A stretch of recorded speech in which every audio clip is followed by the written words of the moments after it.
Ça fait un petit bout que je voulais faire une vidéo comme celui-ci, mais je n'étais pas certain quel sujet aborder en premier.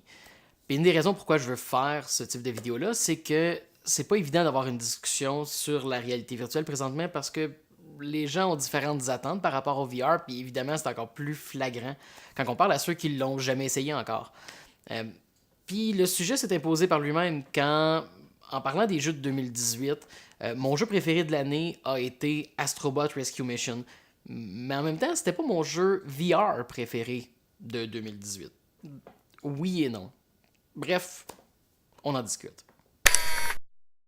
Bon, on va essayer de se donner des outils pour essayer d'expliquer le malaise de nommer Astrobot Rescue Mission comme meilleur jeu VR de 2018. On va imaginer ici un axe.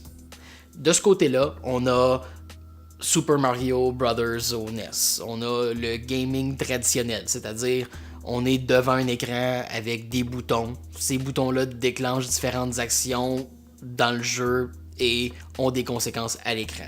On comprend ce qu'est le gaming traditionnel. Puis de l'autre côté, on a l'holodeck de Star Trek, ou peu importe ce que c'est là, ça. Begin simulation. Targets remaining 10. Targets remaining 6. Je sais pas non plus. Mais quand je parle de l'holodeck, on parle là, d'une simulation virtuelle complète où tous nos sens sont engagés et réagissent comme dans la réalité. On parle d'une simulation parfaite. Puis tous les jeux VR vont se retrouver à quelque part sur cet axe-là.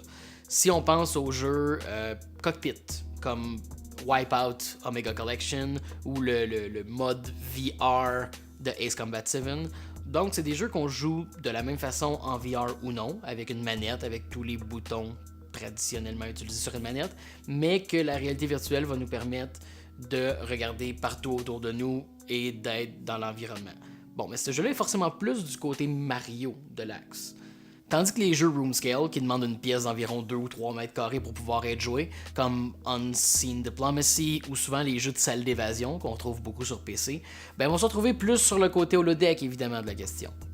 Puis après ça, si on va à l'extrême, on va avoir les expériences comme The Void, les salles Zero Latency, bref, tout le location-based VR, qu'on utilise des très très grands environnements puis des technologies vraiment poussées pour offrir une expérience VR à plus grande échelle. Là, c'est le plus proche qui est présentement disponible de l'expérience holodeck. Donc, on se retrouverait forcément à l'extrême de cet axe-là sur ce qui existe présentement. Mais mon point en disant tout ça, c'est que peu importe un jeu est où sur cet axe-là, il y a la possibilité d'être un très bon jeu. On critiquera pas un jeu négativement parce qu'il n'utilise pas tous les boutons sur une manette. Donc, on fera pas la même chose avec un jeu en réalité virtuelle s'il ne sert pas de toutes les capacités de la plateforme. Et dans tous les jeux qui sont sortis en 2018, n'importe où sur cet axe-là, ben, Astrobot Rescue Mission a été mon jeu préféré. Mais quand vient le temps de me demander, par contre, ça a été quoi mon jeu VR préféré de 2018, sans en nommer un ici maintenant, je vais favoriser quelque chose qui explore plus les capacités du VR.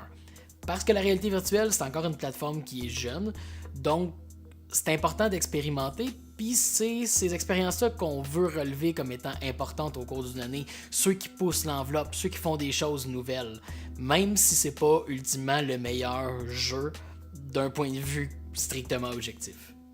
Bon, je suis d'accord là, c'était peut-être un long détour pour arriver à mon point, mais le but finalement c'est juste d'avoir une discussion sur la réalité virtuelle. Puis justement, ben, je vous inviterai à participer. Donc si vous avez des jeux que vous adorez mais qui n'utilisent pas forcément le plus de choses spéciales de la réalité virtuelle, mettez-les dans les commentaires en dessous. Puis à l'opposé, si vous avez des jeux qui sont pas forcément les meilleurs, mais qui utilisent la technologie d'une façon super intéressante, de grâce, mettez-les dans les commentaires en dessous. Au plaisir de vous lire, merci d'être à l'écoute. À la prochaine!